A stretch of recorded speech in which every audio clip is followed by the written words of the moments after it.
అంట్ల గిన్నెలు ముందేసుకొని వాడిన ముఖంతో దిగాలుగా కూర్చుంది మంగమ్మ. 5 నిమిషాలు గడిచినా దానికి వాటి మీద చెయ్యి వెయ్యబుద్ధి కాలేదు. రాత్రి తిండి నిద్ర లేదు. ఒళ్ళంతా చచ్చేంత నీరసంగా ఉంది. కాళ్ళు చేతులు స్వాధీనంలోకి రావడం లేదు. రాత్రి తిన్న దెబ్బలకి ఒంట్లో శక్తి సన్నగిల్లిన మనసు మాత్రం పిండి మొదలు చక్రంలా గిరగిరా తిరుగుతూ ఉంది. సమయం గడుస్తున్న కొద్దీ ఏదో తెలియని భయం, బెంగ చుట్టుముట్టి మంగమ్మ మనసుకి శాంతి లేకుండా చేస్తున్నాయి. తన ప్రాణానికి ప్రాణమైన బుజ్జిగాన్ని తలుచుకునేసరికి ఆ తల్లి ప్రాణం గిలగిలా కొట్టుకుంటుంది. చెప్పలేని దిగులు ముంచుకొస్తుంది. ఆ వాతావరణంలో ఆ ఇంట్లో బుజ్జిగాడు ఇలాగే పెరిగి పెద్దవాడైతే తండ్రిలాగే వాడు కూడా ఇంకా ఊహించుకోలేకపోయింది మంగమ్మ. ఆ ఆలోచనకి ఆమె కళ్ళు చిల్లయ్యాయి. అడ్డు అదుపు లేకుండా నీళ్లు బొటబొట కారాయి. మంగి, ఇంకా అలాగే కూర్చున్నావటే, వంటకి వేలైపోతున్నది.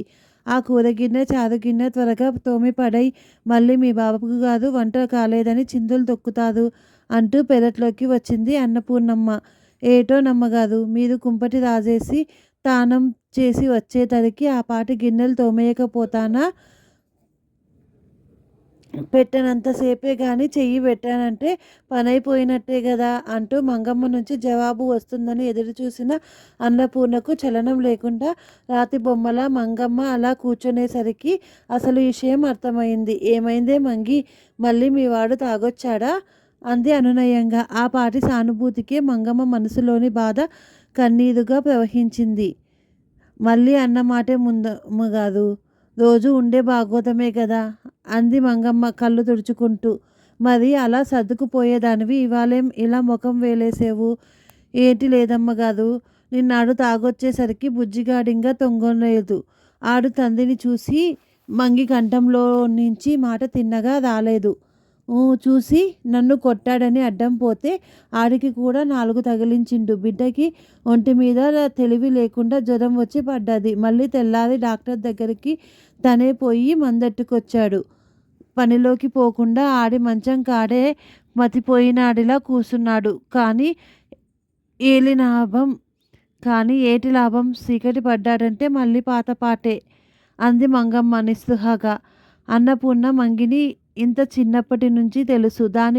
దాని అమ్మ వెనకాల పనిలోకి వచ్చి వీధిలో కల్లాపు జల్లడం, తోమిన అంటి గిన్నెల్ని కడిగి పెట్టడం వంటి పనులు తల్లికి సాయం చేస్తూ ఉండేది. ముసలి అచ్చమ్మ ఆయువు మూడి చనిపోయాక తల్లి ఇళ్ళ పనులన్నీ తనే చేసుకోవడం మొదలుపెట్టింది మంగమ్మ. పక్క వీధి ప్లీడర్ గారి తోటమాలి కొడుకు గంగులు నల్లగా, బలంగా, చలాకీగా ఉంటాడు. వయసులో ఉన్న మంగికి వాడితో నేస్తం ఏర్పడింది. మంగి ఇళ్ళ పనులు ముగించుకునేలా గంగులు తమన పనిచేస్తున్న మిల్లు నుండి తిరిగొచ్చే వేళ తలచూ ఒకటే అయ్యేది. ఇద్దరూ ఆ కబురు ఈ కబురు చెప్పుకుంటూ కలిసి తమ గూడెం వైపు పోయేవారు. ఆ రోజుల్లో మంగి నోరు విప్పితే చాలు గంగూలి కబుర్లే చెప్పేది. ఇంతలా మురిసిపోతున్నావు, మీ కులమే గదా, పెళ్లి చేసుకో అనేది అన్నపూర్ణమ్మ. ఆడి అమ్మా నాన్నని అడగాలి గదా అనేది మంగి సిగ్గుతో తలదించుకుంటూ.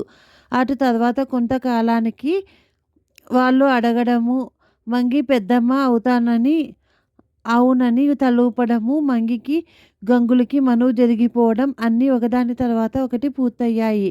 అమ్మగారు, ఓ 4 రోజులు సెలవు కావాలి అంది మంగి పెళ్లి కూతురి సిగ్గుతో తల దించుకుంటూ. ఏమే మంగి, గంగులు నువ్వు హనీమూన్ పోతారేంటి అంది అన్నపూర్ణ నవ్వుతూ. ఆ మాటకి అర్థం ఏమిటో కూడా మంగికి తెలియదు. ఏదోలే అమ్మగారు హాస్యం ఆడుతున్నారు అనుకుంది. సింహాచలం కొండెక్కిస్తానని మా అమ్మ మొక్కిందట. పెద్దమ్మ ఓ పారి పోయి రమ్మంటున్నది అంది. అప్పన్న ముక్కు తీర్చుకొని వారం నాటికి వాడిన ముఖంతో తిరిగొచ్చింది మంగి. ఏమిటే మంగి, వారం నాటికే వడలినట్టు ఇలా అయిపోయావు అంది అన్నపూర్ణ చలోక్తిగా. మంగి నన్ను సిగ్గు దొంతరల చాటుగా ఏవో జవాబు చెప్తుందన్న అన్నపూర్ణకి అది బాధగా తల వాల్చేసరికి ఏమీ అర్థం కాకుండా పోయింది.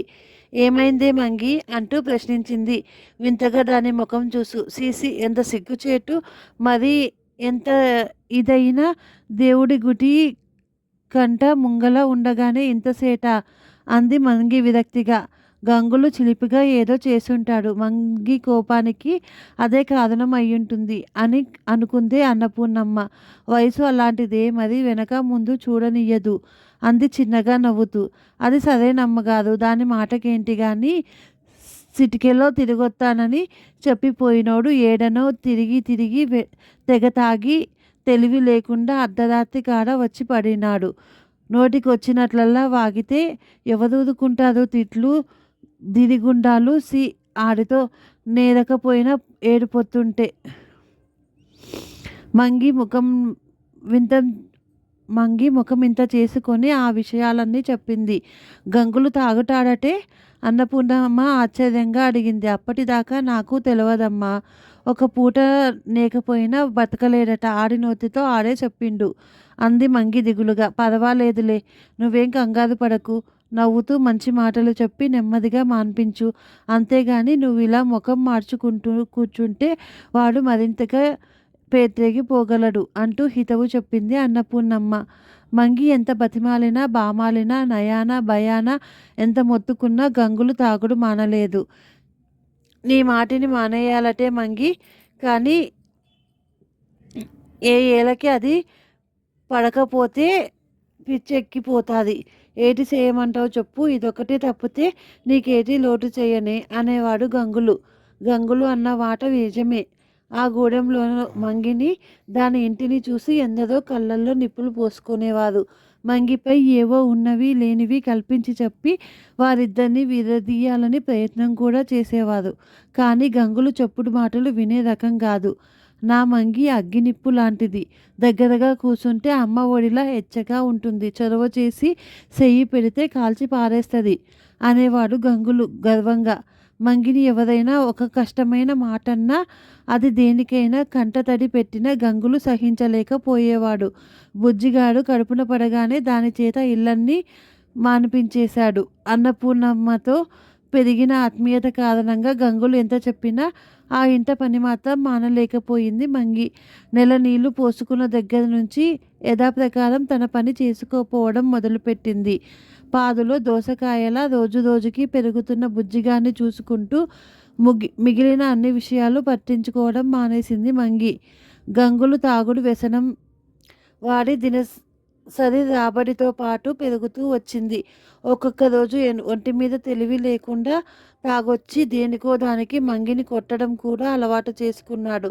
కానీ తెల్లారేసరికి మత్తు దిగి మళ్ళీ ఎప్పటి గంగులే. మంగిని కొట్టినందుకు చిన్న పిల్లాడిలా దాని కాళ్ళ మీద పడి ఏడ్చేవాడు. అది కోపం పోయిందని చెప్తే గాని పనిలోకి పోయేవాడు కాదు. 4 రోజులు నాటికి మళ్ళీ పాతకతే. వాడి తాగుడు వ్యవహారంతో మంగి విసిగిపోయింది. ఇంకా వాడి బుద్ధి మారడం కళ్ళ అనే నిశ్చయానికి వచ్చింది. ఇప్పుడు దాని దృష్టంతా పెరుగుతూ ఉన్న కొడుకు మీదే. వాడిని జాగ్రత్తగా పెంచి పెద్ద చేసుకోవాలి. వాడి నీడను తన బ్రతుకు మారిపోవాలి. అదే దాని మనస్సులో రాత్రి పగలు నలుగుతున్న ఏకైక కోరిక. ముందు రోజు రాత్రి పక్కింటి నరసయ్య కొడుకును పోలీసులు రాక్కుపోయారు. అర్ధరాత్రి వేళ ఇంట్లో అంతా గొల్లుమన్నారు. ఇంకా వీధిలో వాళ్ళు ఆడి తండ్రి బుద్ధిలే ఆడికొచ్చినాయి. ఆ ఇంట పెరిగినోడికి మంచి మర్యాద రమ్మంటే ఏడ నుండి వస్తాయి? ఏడనో బాగా కాలేసి ఉంటాడు. పసిగట్టి పోలీసులు ఈడ్చుకుపోయినారు అంటూ కబుర్లు చెప్పుకున్నారు. ఆ మాటలు విన్న మంగి మనసులో పెద్ద బండ పట్టినట్లయింది. తండ్రి బుద్ధులే అన్న మాట చెవుల్లో సముద్రంలా హోరులా రొదపెట్టింది. కొంపదీసి గంగులు తాగుడు అలవాటు బుజ్జిగాడికి కూడా వస్తే? ఓ అమ్మో! ఆ ఆలోచనే భరించలేకపోయింది గంగులు. అర్ధరాత్రి మీరాక తప్పతాగిన గంగులు ఏదో వాగుతూ ఇంట్లో కాలు పెట్టాడు. వాడిని ఆ పరిస్థితిలో చూసి కోపం పట్టలేక కాలికలా అవతారం ఎత్తింది మంగి. నువ్విలా తాగుడు మానేస్తావా? నేను నా బిడ్డని తీసుకొని ఏడికైనా పోయేదా అంటూ ఎదిరించింది. ఒంటి మీద తెలివి లేక గంగులికి ఆ తల్లి కడుపులో రగులుతున్న మంట ఎలా తెలుస్తుంది? ఎదిరించి మాట్లాడడం నేర్చావుటే అంటూ కాళ్ళ చేతుల దాన్ని తన్ని పోగు పెట్టాడు. బాధ ఓర్చుకోలేని మంగి ఓలమ్మో చంపేస్తున్నాడోయ్ అంటూ కేకలు పెట్టింది. ఆ కేకలతో నిద్రలో ఉన్న బుజ్జిగాడికి తెలివి వచ్చింది. తండ్రి తల్లిని కొడుతుండడం చూసి పరుగున అక్కడికి వచ్చాడు. తన చిన్న చేతులతో తండ్రిని అడ్డుకుంటూ మా అమ్మని కొట్టకు అంటూ కేకలు పెట్టాడు. ఫలితంగా వాడు తండ్రి చేత 4 దెబ్బలు తిన్నాడు. అలసిపోయేదాకా ఏడ్చి ఏడ్చి అలాగే నేల మీద పడి నిద్రపోయాడు బుజ్జిగాడు. తెల్లారింత మళ్ళా మామూలే. తన చేతులతో కొడుకుని కొట్టినందుకు ఆ రోజంతా పస్తుపడి ఏడుస్తూ కూర్చున్నాడు గంగులు. అందువలన అయ్యేదేముంది, అదే మంగి ఆవేదన. ఆడు మనిషి నిజంగా చెడ్డోడైతే ఎప్పుడో వదిలిపోయే దాన్నమ్మగారు. ఆడి మనసు ఎన్ననాటిది. నానన్న బుజ్జిగోడన్న పాపం ప్రాణం పెడతాడు అంటూ ఏడ్చింది మంగి. అన్నపూర్ణమ్మ మంగి పరిస్థితి చూసి గంగులు మనస్థితి అర్థం చేసుకుంది.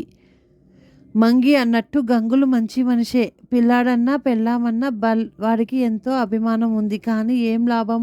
వాడిలో ఉన్న అన్ని మంచి గుణాల్ని ఆ పానపిశాచి పొట్టన పెట్టుకుంటున్నది. ఊరుకుంటే లాభం లేదు. దీనికి ఏమైనా మార్గం చూడాలి అనుకుంది అన్నపూర్ణమ్మ.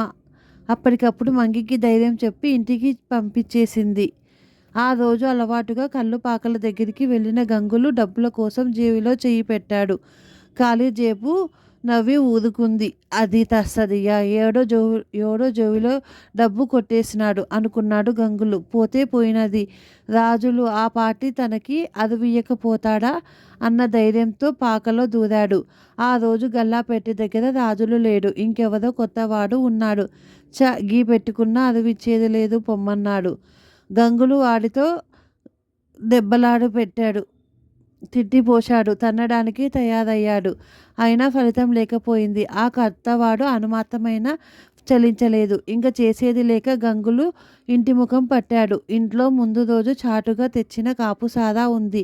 ఆ ముంతడు తాగి ఆ రోజుకి ఎలాగోలా గడుపుకోవాలని నిశ్చయించుకున్నాడు. దాహంతో నోరు ఆరిపోతుంటే వీధిలో నుంచే పిలుస్తూ ఇంట్లో కాలు పెట్టాడు గంగులు. మంగి పలకలేదు. తనలో తానే అనుకుంటూ గదిలోకి వచ్చాడు. ఏడికి పోయిందో అనుకుంటూ. మంగి బుజ్జిగాడు ఒంటి మీద తెలివి లేకుండా గదిలో పడి ఉన్నారు. పక్కనే కాపుసారా ముంత ఖాళీగా దొల్లుతుంది. ఇల్లంతా ఒకటే కంపు, కంపు, కాపుసారా కంపు. బుజ్జిగాడి బట్టలు, నోరు అంతా సారా వాసనే. క్షణకాలం తన కళ్ళని తాను నమ్మలేకపోయాడు గంగులు. తను పీడకల కంటున్నాడా అనుకుని గిల్లుకొని చూసుకున్నాడు. మంగి మత్తులో ఉండి ఏదో గొనుగుతోంది. మధ్య మధ్య ఎక్కిళ్ళు వస్తున్నాయి. మంగి అంటూ ఆవేదనగా గంగులు కంఠంలో గురగురమయ్యింది. మతిపోయిన వాడిని ఆ తల్లి పిల్లల వైపు చూస్తూ అలా ఉండిపోయాడు. ఆడి కళ్ళలో అప్రయత్నంగా నీళ్లు తిరిగాయి. ఒంటి మీద తెలివి లేని పిల్లాన్ని ఎత్తుకొని మంచం మీద పడుకోబెట్టాడు. తండ్రి గుడ్డతో వాడి ముఖం తుడిచాడు. ఒరే బుజ్జి బుజ్జి అంటూ ఆప్యాయంగా తట్టి పిలిచాడు. బుజ్జిగాడికి తెలివి రాలేదు. ఆ రాత్రంతా గంగులు ఒంటి మీద కునుకులేదు. తన గొంతుకతో చుక్క పడలేదన్న ఆలోచన కూడా రాలేదు. రోజులాగే చీకటినే లేచి ఇంటి పనులు చెక్కబెట్టింది మంగ్లీ. ఇల్లంతా శుభ్రపరిచి గంగులికి చల్ది ముద్ద పెట్టి ముందుకు పెట్టింది. ముందు రాత్రి ఏ విషయం జరగనట్టే తిరుగుతున్న మంగయ్య వంక వింతగా చూశాడు గంగులు. గంగులు చూపిని మంగి కనిపెట్టింది. కూడు తినమని ముందర పెడితే ఏటి నా ముఖం చూస్తున్నావు? ఈ ఏళ నా ముఖాన బొమ్మలాడుతున్నాయా ఏంటి అంది విదిలింపుగా. అబ్బే అబ్బే, ఏటైనా అదే, ఏదో చేస్తున్నా అంతే అన్నాడు గంగులు. ఆ రోజు రాత్రి గంగులు బయటికి పోలేదు. బువ్వ తిన్నాక బుజ్జిగాడితో మంగితో ఏదో కబుర్లు కథలు చెప్తూ ఇంట్లోనే కూర్చునేవాడు. లేదంటే మంగిని బుజ్జిగాడిని సినిమాకో బజారుకో తీసుకెళ్లేవాడు. నెలనాడు జీతం అందుకొని 2 చెడ్డీలు 2 జబ్బాలు కొనుక్కున్నాడు. తనకో కమీజు కొనుక్కున్నాడు. ఈ ఏళ బోనస్ వచ్చినాదా మామ? ఇన్ని బట్టలు కొన్నావు అంది మంగి గంగుల్ని. ఇక నెల మనకి బోనసేనే అన్నాడు గంగులు ఖుషీగా. మరునాడు పనిలోకి పోతూ ఇన్ని పూలు పళ్ళు తీసుకుపోయి అన్నపూర్ణమ్మ కాలి ముందర పెట్టింది మంగి. ఏమిటే ఇదంతా అంది అన్నపూర్ణమ్మ. మీ ధర్మాన ఆడు పూర్తిగా మారిపోయినాడమ్మా. ఈ నెలలో ఒక్కసారి కూడా తాగలేదు అంది సంతోషంగా. పోన్లే ఇంక నీ తీరినట్టే అంది అన్నపూర్ణమ్మ. ఆ ఏళ మీరు సాయం చేయకపోతే నేను ఇంత నాటకం ఆడగలనా అమ్మా? మీరిచ్చిన మాస్తరేస్తే బుజ్జిగాడు ఒకటే నిద్రపోయాడు. పాపం మామ ఆడు పడుకున్నాడనుకుని రేతిరంతా ఆడికాడనే కూకున్నాడు.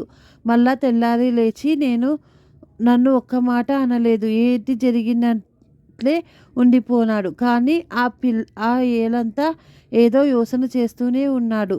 నే చెప్పానే కదమ్మా మామ చాలా మంచోడని. ఆ కల్లుపాక మల్లిగాడు కూడా మానిబద్దైన మనిషమ్మ. పుచ్చుకుంటే 10 రూపాయలు పుచ్చుకున్నాడు కానీ చచ్చి గీపెట్టిన ఒక్క చుక్క పోయలేదట. లేకుంటే మన ప్లాన్ అంతా పాడై ఉండేది కదా అంది మంగి ఉత్సాహంగా. వాడి బుద్ధి మారే వెళ్ళకి అన్నీ అలా కలిసొచ్చాయి, అంతకన్నా మరేం లేదు అంది అన్నపూర్ణమ్మ. అమ్మగారు ఓ 4 రోజులు నాకు సెలవు కావాలి అంది మంగి నసుగుతూ. మళ్ళీ సింహాచలం మొక్కేనా? అదేనమ్మా, ఆడు తాగుడు మానేస్తే కొండెక్కుతానని ముక్కున్నాను. సరే వెళ్ళిరా, కానీ మళ్ళా కిందటి మాటులా ముఖం ముడుచుకొని వస్తే మాత్రం ఊరుకోను, తెలిసిందా అంది. ఇంకానా అమ్మగారు, అదేదో ఏలినాటి శని ఒగ్గేసిందని ఆ పెంకుటింటి బాపనయ్య నిన్న చెప్పిండు. కట్టాలేవి రాడట అంది మంగి తేలిగ్గా గాలి పీలుస్తూ. Thank you for watching.